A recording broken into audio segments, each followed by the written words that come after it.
구독, 좋아요. 자, 1부에서 송국권 정치평론가님께 이 대통령실 취재 기자단에 들어갔다는 이 김어준의 뉴스 공장 고발 뉴스 이런 문제 한번 살펴보겠습니다. 송국권 정치평론가님 나오셨습니다. 어서 오십시오. 예, 안녕하세요. 예, 방금 이야기를 좀 드렸는데요. 대통령실 이 취재단에 이 김어준의 뉴스 공장이 포함이 됐네요. 예. 제가 과거에 청와대 출입을 한 10년 했거든요. 예. 그 최장기 청와대 출입 기자 이런 타이틀도 있었는데 예. 지금은 이제 갱신됐습니다. 다른 사람으로. 그런데 어쨌든 그 입장에서 제가 청와대 출입 기자를 하면은 여러 가지 많은 경험을 했습니다.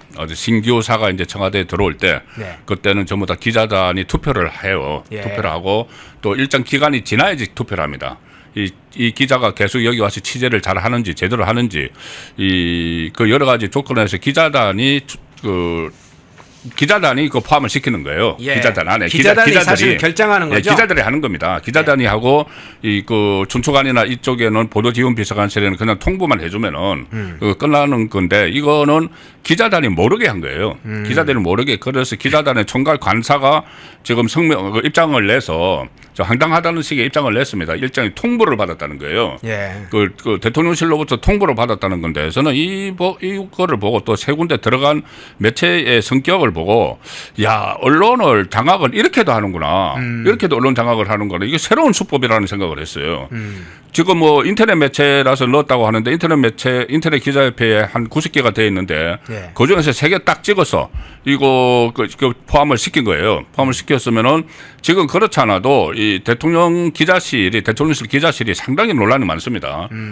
그 전하고 지금 다르죠. 그 전에는 이 대변인이 브리핑을 하면은 그 브리핑 내용만 이렇게 방송이 됐는데 지금 기자 질문하는 것도 다 방송이 되는 걸로 바꿔놨잖아요. 그렇죠. 예. 그래서 어떤 현상이 벌어지냐면은 이 보수 매체의 기자가 이재명 대통령에 대해서 좀 불편한 그 질문 아니면은 좀 비판하는 질문, 대답하기 어려운 질문을 하면은 난리가 나요. 그 인터넷 게시판에. 지지층들이 막 난리를 쳐요. 네. 여기에서 그래서 이 조롱을 하고 야유를 하고 막 그런 식으로 합니다. 그러니까 위축이 되는 거죠.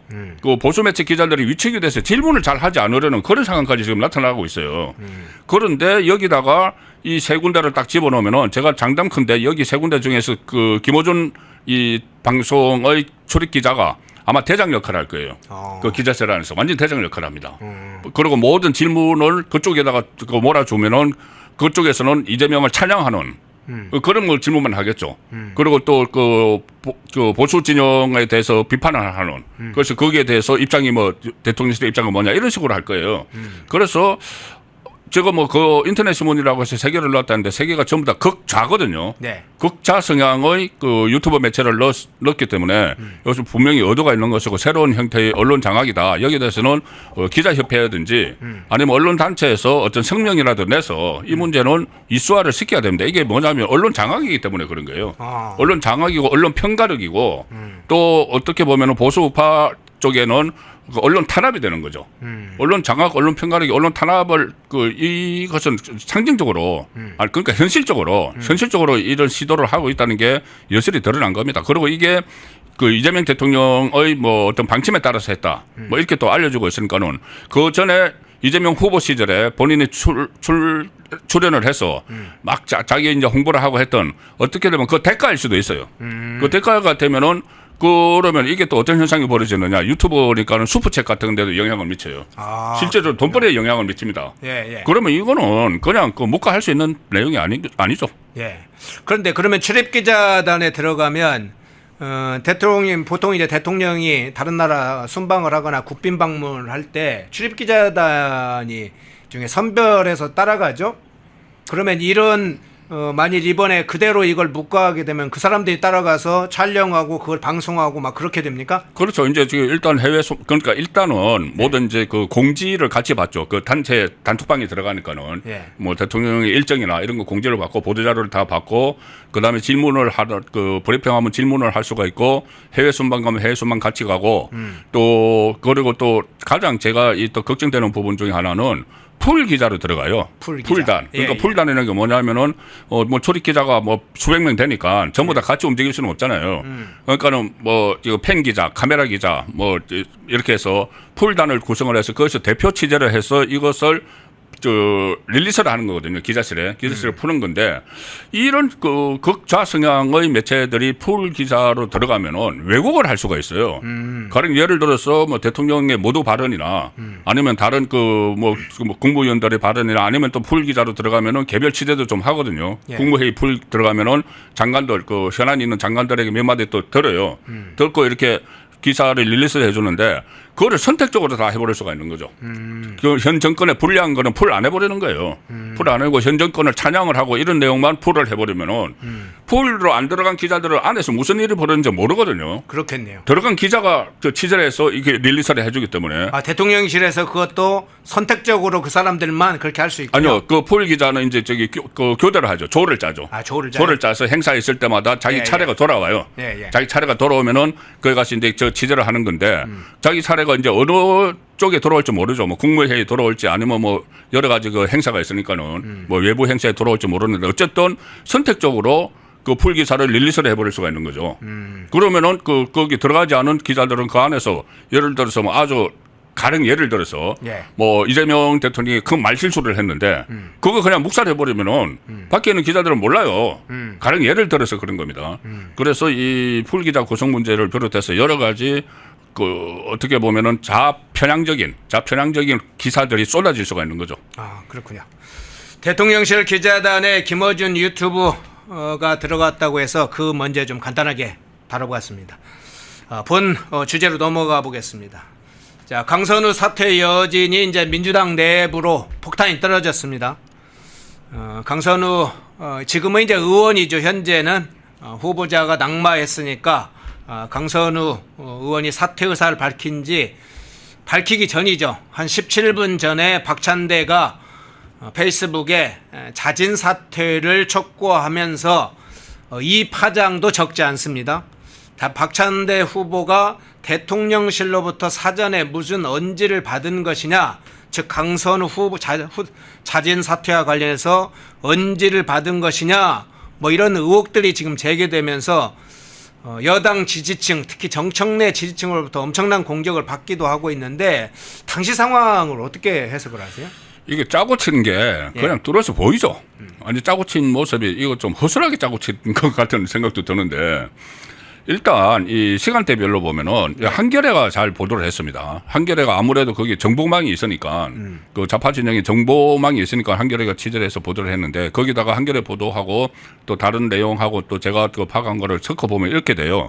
그러니까는 23일이죠. 23일 그 전까지는 23일 오전까지만 해도 이게 그 강천호 임명이 딱 그 결정이 됐습니다. 사실상. 왜 그러냐면은 그 인사청문 그 보고서를 재송부해달라고 요청을 하고 그 기한을 24일까지라고 했거든요. 이재명이.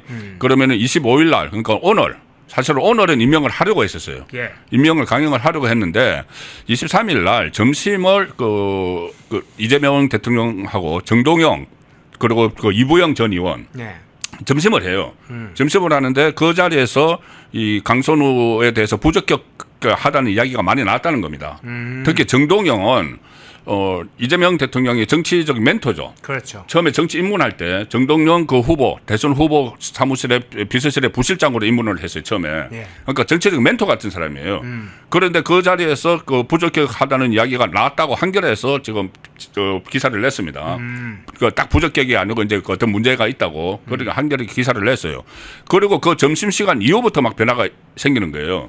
한겨레 취재에 의하면은 그 이후에 이 김현지 지금 총무비서관 김현지 씨가 강선우 그 후보자에게 전화를 해서 사퇴하는 게 좋겠다는 이야기를 했다는 거예요.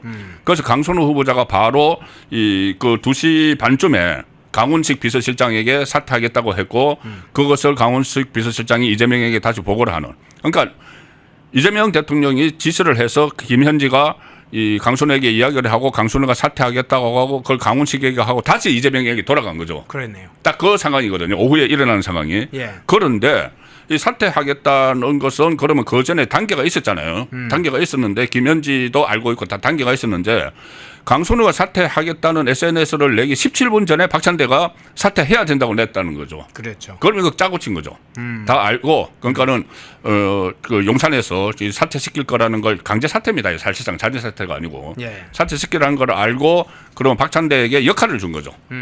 역할을 줘서 지금 어차피 당권 경쟁에서 지고 있으니까 정청래에게 지고 있으니까 이 본인이 이 건의를 해서 본인의 주장이 그대로 대통령이 받아들였다 이런 모습을 보여주는 거죠. 그래서 그 이재명 라인이다. 이재명과 박찬대는 라인이다. 이걸 보여주는 거예요.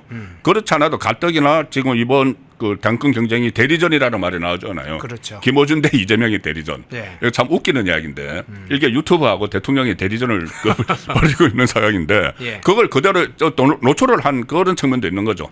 어쨌든 박찬대에게 힘을 실어주는 어차피 이 원래 이혼은 박찬대에게 힘을 실어주기 위해서 하는 게 아니고 원래는 본인의 지지율이 떨어지니까 딱 그 시점에 지지율이 떨어졌지 않습니까?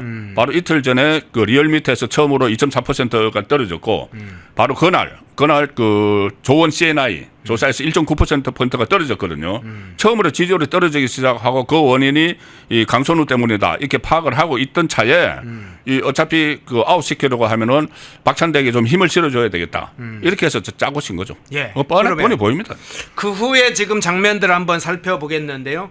박찬대가 강선우한테 자진 사퇴를 요구하고 공개적으로 페북을 통해서 요구하고 정청래는 이전부터 강선우의 후보자로 지명된 이후에 강선우 장관님 이렇게 하고 이번에 강선우가 낙마하자 동질한 이겨도 함께 이기고 저도 함께 지는 것이다. 비가 오면 비를 함께 맞아주는 것이다. 인간 강선우를 인간적으로 위로한다. 이렇게 해서 강선우를 상당히 감싸는 듯한 분위기가 되고 박찬대 지지층과 정청래 지지층이 의원 간에도 싸우고 막 지지층 간에 대규모 지금 싸움이 벌어진 양상인 것 같아요. 근데 민주당 내부 어떻게 이게 보세요? 이제 당권 투쟁에 벌어진 거죠. 예. 당권 투쟁에 돌입을 했는데 이번에 이제 당권을 지는 사람이 이 뭐 지방선거도 있지만은 포스트 이재명까지 노리는 것 같아요. 그 진보 좌파 진영 안에서 지금 포스트 이재명 노릴 만한 사람이 없어요, 별로. 예. 저번에 김동연, 김경수 그 정도잖아요. 예. 그건 너무 약체니까요. 약체죠. 예. 그러니까는 포스트 이재명까지 노려서 당권을 지려고 하는데 그런데 이번에 이 박찬대로 대표되는 그리고 또 정청래로 대표되는 정청래는 이 김어준계 네. 이렇게 대표 양쪽이 이제 경쟁을 하는데 확실하게 이 박찬대 손을 들어줬잖아요. 네. 그러면 정청래는 부글부글 끓겠죠 속으로. 안 그래도 그 전에 그 이재명 성남시장 시절에 나는 이재명이 그냥 싫어 이렇게 했던 사람이거든요. 그래서 그 개딸들한테 막 공격을 받았던 사람인데 자 지금 되면은 그 정청래는 부글부글 끓습니다. 그런데 조금 전에 그 소개해주신 그 SNS 글 있잖아요. 예. 이거 누구에게 한 이야기일까요? 동질한 이겨도 함께 이기고 저도 함께 지는 것, 비가 오면 비를 함께 맞아주는 것. 왜 이재명 대통령이 왜 그 비를 함께 맞지 못했느냐? 이재명을 사실 이재명을 저격하는 거죠. 거군요. 이재명 저격한 겁니다 이거. 예. 왜 이렇게 그 같이 그 안고 가지 못하느냐? 강선우는 우리 동지 아니냐? 왜 동지를 버리느냐? 이 이야기를 하는 거예요. 예. 거기다가 그 김어준 씨도 그런 이야기를 했죠. 그 마치 어떻게 보면은 이재명 대통령 쪽을 그 두드러하는 것처럼 했는데 그렇지 않아요. 그걸 내용을 보면은 왜 이게 기자들이 강선우를 공격하는 게 강선우가 최종 타깃이 아니고 이재명을 이겨 먹으려고 하는 거다 이런 거를 썼잖아요. 예. 그것도 이재명 왜 그것도 모르느냐?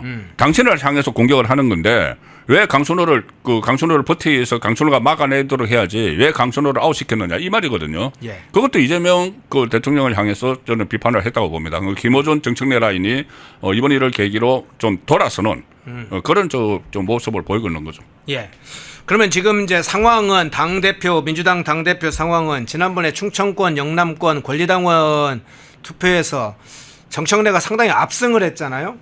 그런 상황 조건에서 이제 이재명 박찬대 측이 이건 아닌데 이렇게 생각을 했을 가능성이 높다는 지금 분석이 있잖아요. 그렇죠. 그래서 박찬대한테 사실상 정보를 흘려서 이재명의 명심이 어디에 있느냐, 네. 명심이 박찬대에게 있다. 뭐 이런 것을 흘렸을 것 가능성을 좀 이야기도 해주셨고 분석도 있는데 이게 이게 통할지 아니면 정청래 측에서 보는 배신자론 이게 통할지 즉 이재명의 승부수가 통할지 이 부분은 어떻게 예측하세요? 그러니까 이제 그 가장 크게 남은 데가 권리당원 그 투표, 그 호남하고 예. 수도권 여기가 승부처고 그다음에 뭐 일반 그 여론조사도 조금 들어가고 그렇게 하죠. 대의원 투표도 들어가고 상당히 좀 복잡하게 어떻지 않았던데 예. 이 부분에 그러니까는 이재명 그 집권 초반에 어떻게 보면 일종의 도박을 한 결과가 됐거든요. 본인의 지지층, 기존 지지층이 얼마나 이재명을 중심으로 그 뭉쳐 있는지 내 한마디면은 이게 당권을 완전히 바꿔버릴 수 있는지 그 전에 대표 시절에는 다 가능했거든요. 예. 물론 뭐 국회의장을 한번 실패했습니다. 추미애 밀었다가 원색에게 이제 대치기 당하는 실패를 했지만은 뭐 원내대표 선거나 이런 건 실질적으로 뭐 임명을 하는 상황이었잖아요. 최고위원들도 그렇고 네. 뭐 수석 최고위원들도 그때 막 바꿔버렸잖아요. 김민석하고 저 누구죠 그 두 사람을 완전히 바꿔버리는 이 정봉주.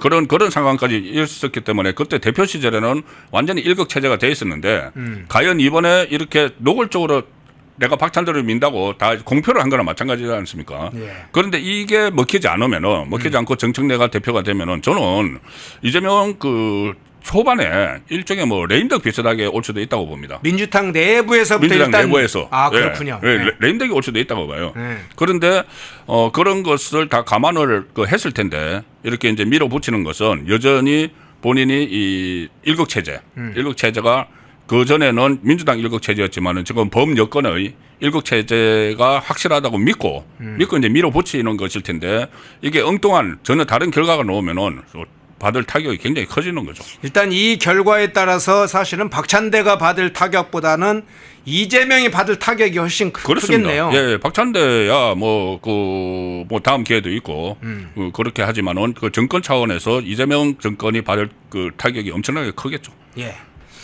자, 내부 권력 투쟁의 문제는 다른 차원에서도 한번 살펴보겠습니다. 정청래와 박찬대를 통해서 대리전이 이루어지고 있는 그 권력 투쟁만 있는 건 아닌데 또 하나의 장면은 이 강선우 사태로 터진 게 김현지 이 총무비서관 문제죠. 앞서서 이제 손권 평론가께서 전체적으로 이 강선우 사태 과정에서 어떤 시간 단위로 어떤 일이 있었는지 소개를 좀 해주셨는데 그런데 이 강선우한테 전달하는 과정, 즉 사퇴하는 게 좋겠다 의사를 전달하는 과정이 강훈식 비서실장이나 우상호 정무수석이 아닌 김현지 총무, 뭐 인사와 관련한 실세라 그런지 어쨌든 김현지 총무비서관이 나서서 강선우한테 전달했다. 이게 한겨레가 처음 보도했던 한겨레 그거 띄워주시죠. 보도했던 내용이 알려지면서 이게 후폭풍이 계속 있습니다.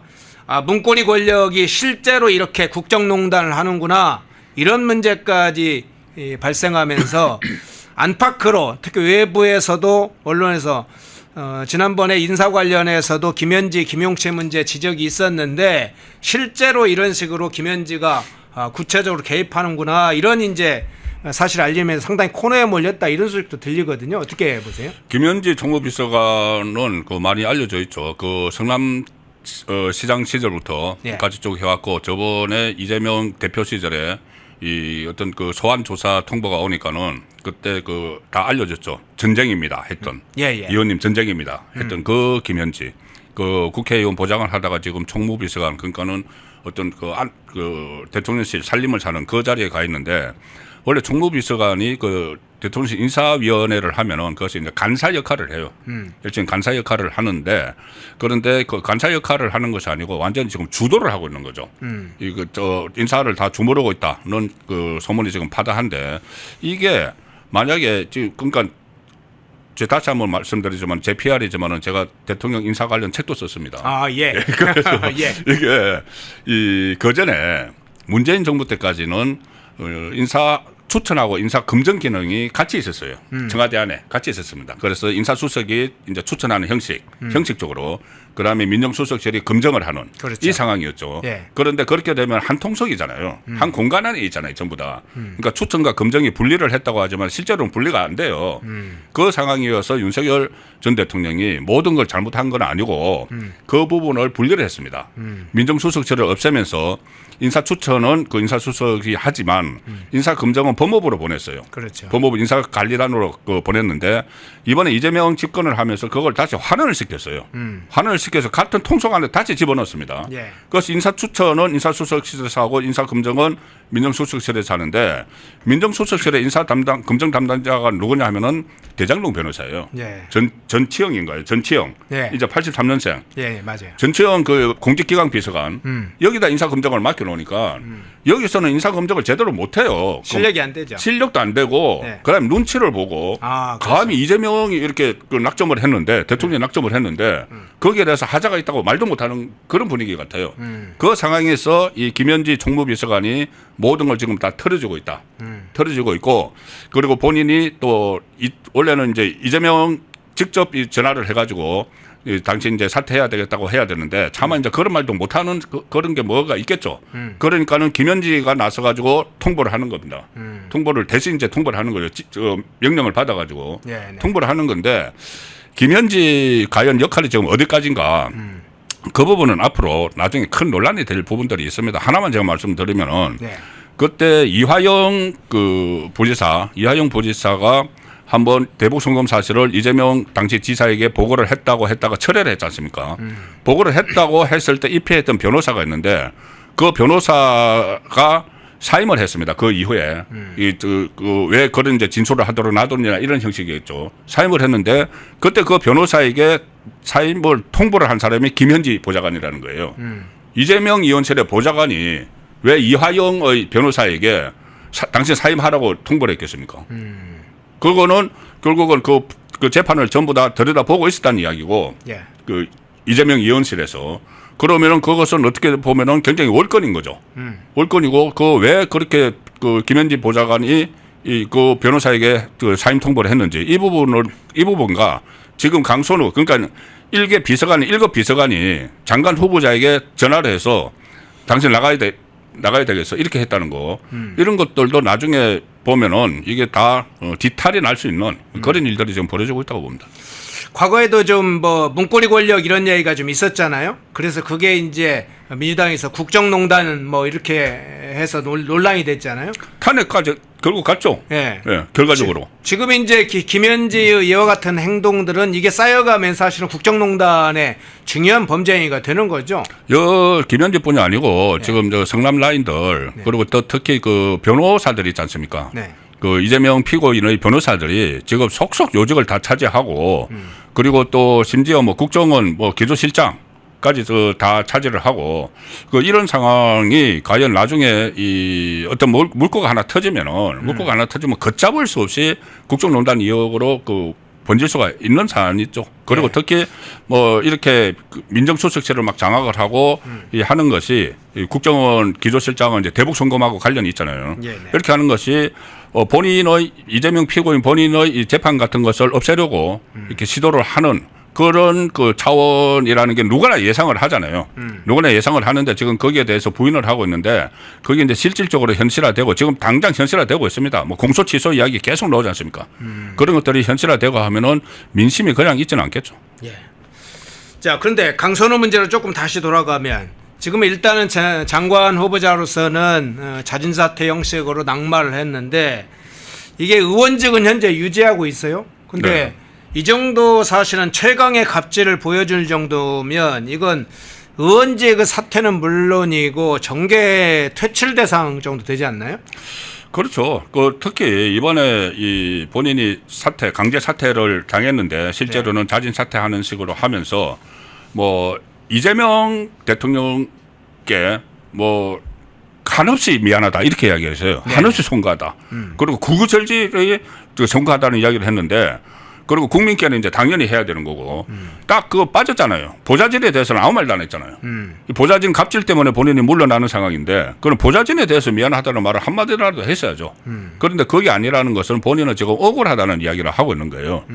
그래서 자기는 뭐 억울하게 이제 당했다. 그래서 국회의원직을 이제 계속 해야 되겠다는 건데 저는 계속 할 수 있을지가 의문입니다. 일단 거기 보좌진에 누가 들어가려고 하겠어요. 그러겠네. 그동안은 엄청나게 뭐 50몇 번이나 뭐 바꿨다. 실제로 뭐 20몇 명을 바꿨다고 뭐 그 주장을 하지만은 그 상황에서 본인이 지금 기존에 있는 보좌진들이 뭐 어떻게 되는지 모르겠지만은 보좌진 그쪽으로 누가 가려고 하질 않을 거예요.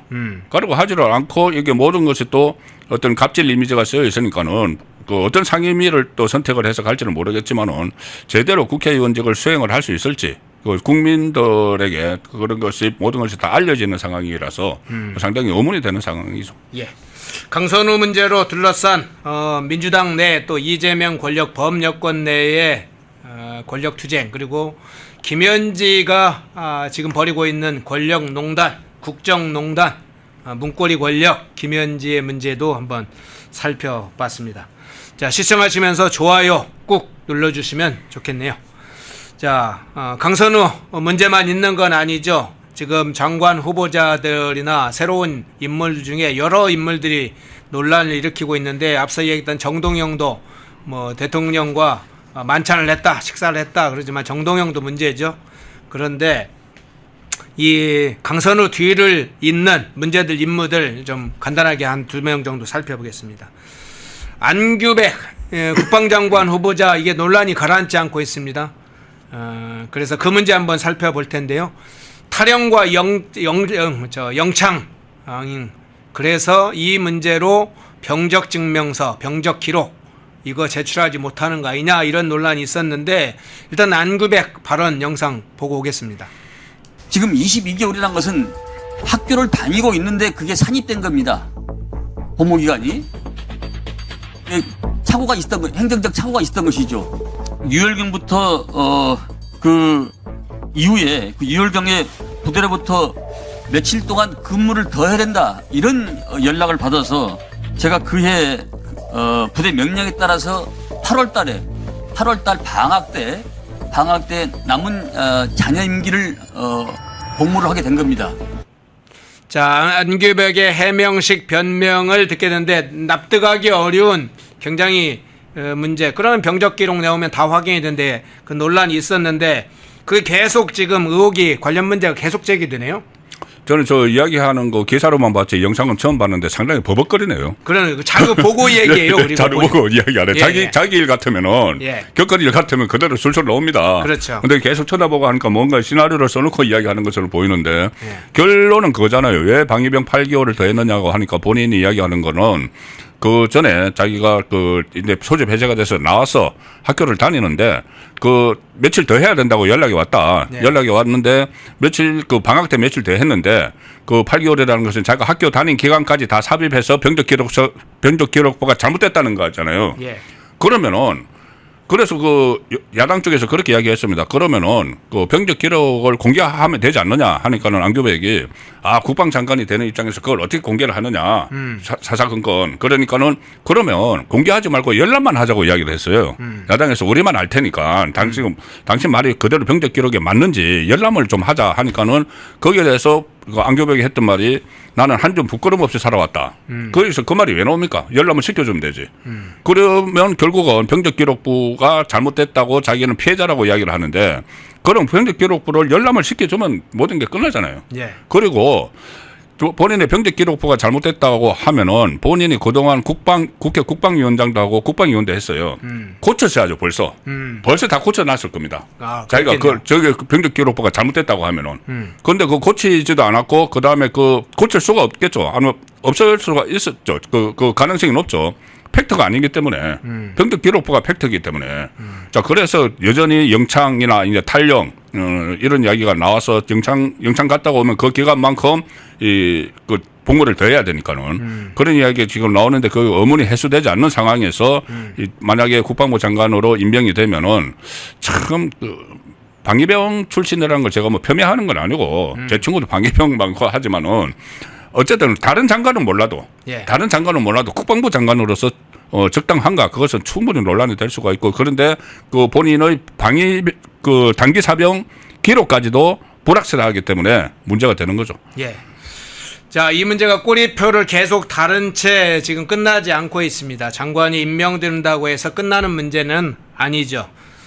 그건 범죄 행위자들이 요즘은 재판이 중지되면 그냥 범죄 행위까지도 아예 말소하려고 하는 물론 행적이 있습니다. 공소 취소라는 형식으로 아예 그런 행적을 버젓이 이재명 권력층에서 하고 있긴 하지만 그렇다고 안규백의 저 의혹의 꼬리가 잘라지는 건 아니죠. 그런데 안규백의 또 다른 장면을 한번 보겠습니다.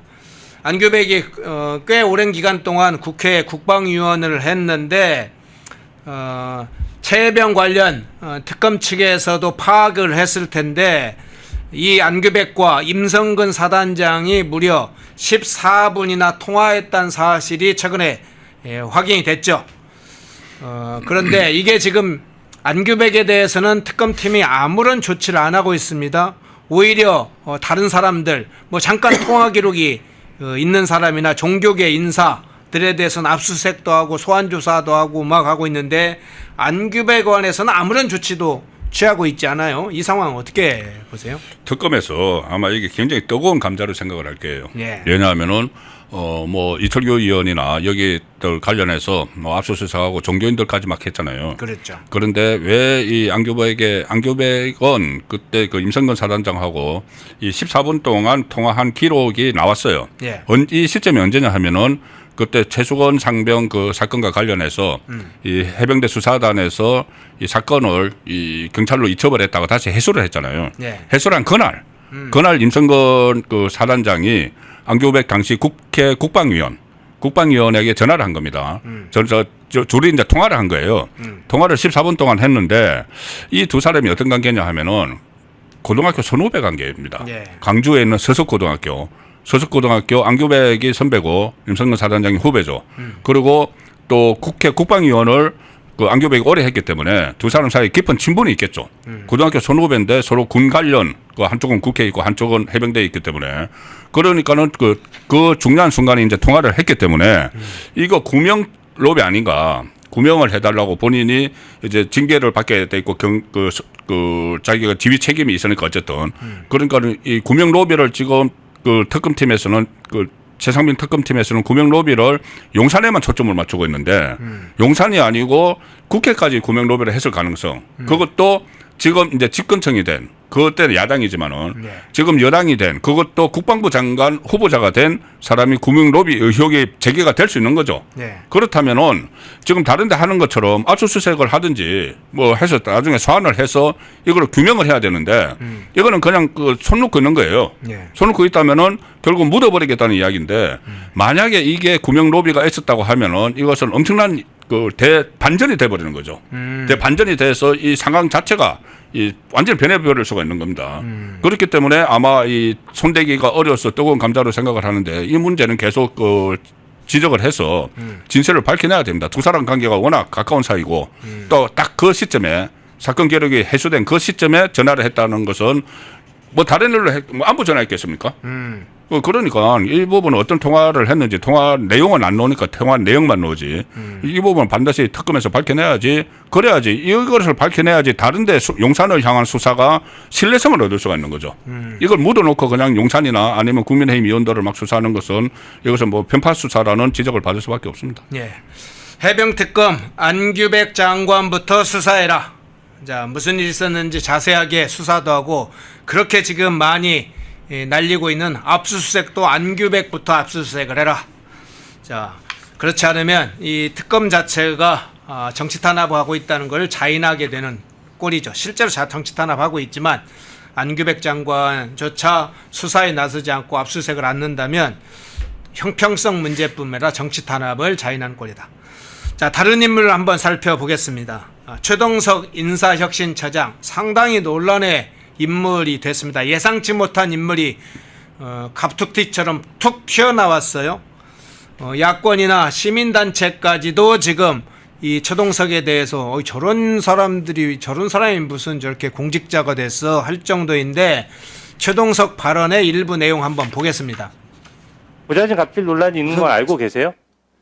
그것도 모르세요? 우선 저희 집에 텔레비전도 없고 신문도 안 보고 있습니다. 그런데다가 제가 개인적으로 아니, 굉장히 인사혁신처장의 업무를 맡아서 공직을 하시는 분인데 뭐 집에 TV가 없어서 뉴스를 안 본다? 문재인 정부 때 이 기준이 네. 멍청하게 해가지고 문재인 정부가 뭐 어떻게 됐다 이런 말씀을 왜 하신 거예요? 근데 이거는 그때는 이제 공직에 나오기 전에 이야기라 제가 정확하게 그 기억나진 않는데 자, 인사혁신처장이 아마 이게 좀 일부 상당히 여러 내용이 알려져 있습니다. 여권 내에서도 그래서 상당한 비난이 지금 쏟아지고 있는데 이 최동석 처장, 인사혁신처장 문제 어떻게 보세요? 일단 최동석 처장은 그 이재명 외에 모든 사람은 전부 다 깎아내렸더라고요. 그 이재명 그 대통령 한 사람만 향해서는 모든 정말 그 입으로 옮기기조차 민망할 정도의 징송을 이재명만 받겠죠. 예수 수준. 예, 이재명은 예수 수준이고 예. 앞으로 15년, 20년 장기 집권해야 될 사람이고 눈물까지 흘리면서 저런 사람은 뭐 여태까지 없었다. 뭐 아마 역사적인 인물 막 그렇게까지 막 평가를 했는데 다른 모든 사람들에 대해서는 부정적인 평가를 다 했거든요. 그 중에서 특히 그때 2022년 대선에서 이재명 후보가 패배하고 나서 그때 당시에 선대위에 있었던 사람들을 전부 다 엉망으로 만들었어요. 네. 가령 예를 들어서 강훈식을 비롯해서 이 사람들은 다시는 정치판에 얼씬도 못하도록 해야 된다. 이런 거. 또 우상호에 대해서 여기에 대해서는 우상호, 임종석 이런 사람들이 이런 애들이 이 민주당을 다 말아먹었다. 윤호중에 대해서는 무능한 아이다. 이렇게 이야기를 했거든요. 네네. 그러면은 본인 인사혁신처장이고 인사 전문가잖아요. 인사 전문가들이 볼 때 이런 사람은 뭐 맡으면 안 되는 사람들이에요. 그런데 이재명 정권에서 이 사람들에게 다 중요한 요직을 맡겼어요. 결과적으로 그렇잖아요. 지금 그 우상호는 지금 대통령 정무수석을 맡고 있는데 이 우상호는 뭐라고 했습니까? 이런 어린애들이 민주당을 다 말아먹었다. 예. 민주당 다 말아먹은 사람을 정무수석을 시켜놓은 거예요. 되는 거죠. 그다음에 윤호중 행안부 장관 무능한 아이인데 행안부 장관을 무능한 아이를 행안부 장관을 시켜버린 겁니다. 네. 그 강훈식도 지금 비서실장 하잖아요. 그렇죠. 그러니까 이렇게 되면 결국 그 이재명 대통령의 인사가 완전히 엉망이었다. 이거를 이야기하는 거예요. 인사혁신처장이. 그렇다면은 이 부분이 과연 어떻게 지금 이재명 그 대통령이 받아들이고 있을지 본인이 인사한 걸 전부 다 엉망이라고 지금 표명을 한 거랑 마찬가지인데 아마 그것 때문이라도 저는 그 해고를 시키지 않을까 싶습니다. 극단적으로 사실은 아첨꾼이다 이런 평가가 있잖아요. 네. 그러니까 이재명은 신의 경지로 예수의 경지로 올려놓고 축복받은 유일한 사람이다. 장기 집권을 해도 되는 사람이다. 앞서 이제 송권 평론가에서 10년, 20년 이재명이 집권할 만한 사람이다. 그러면서 다른 사람들 그러니까 이제 좀 이재명하고는 정치적으로는 좀 경쟁 대상이라고 봤던 사람들에 대해서는 극단적으로 비난을 하는. 근데 내용에 관해서는 뭐 저희가 반절 정도는 수긍할 수 있잖아요. 그렇죠. 네, 비명계 비난하는 거야 예. 수긍할 수 있는데 표현이라든가 이런 아첨하는 방식을 그냥 생활로 해왔던 인물이 이런 사실 인사혁신처장으로 적당하느냐. 이 또 김용민 씨가 무슨 외족하라고 하더라고요. 네, 외족한데 김용민 씨는 벌써 의절을 했다고 또 발빼기를 하더라고요. 아, 의절을 네, 했다? 의절을 했다고 발을 빼더라고요. 예. 그런데 어쨌든 이 다른 사람들에 대한 폄하도 그렇지만은 이재명 칭송은 이것은 저는 도가 넘었다고 봅니다. 이재명 민족의 커다란 축복이다. 대장동 사건은 이재명의 천재성을 보여준 것이다. 뭐 이런 이야기.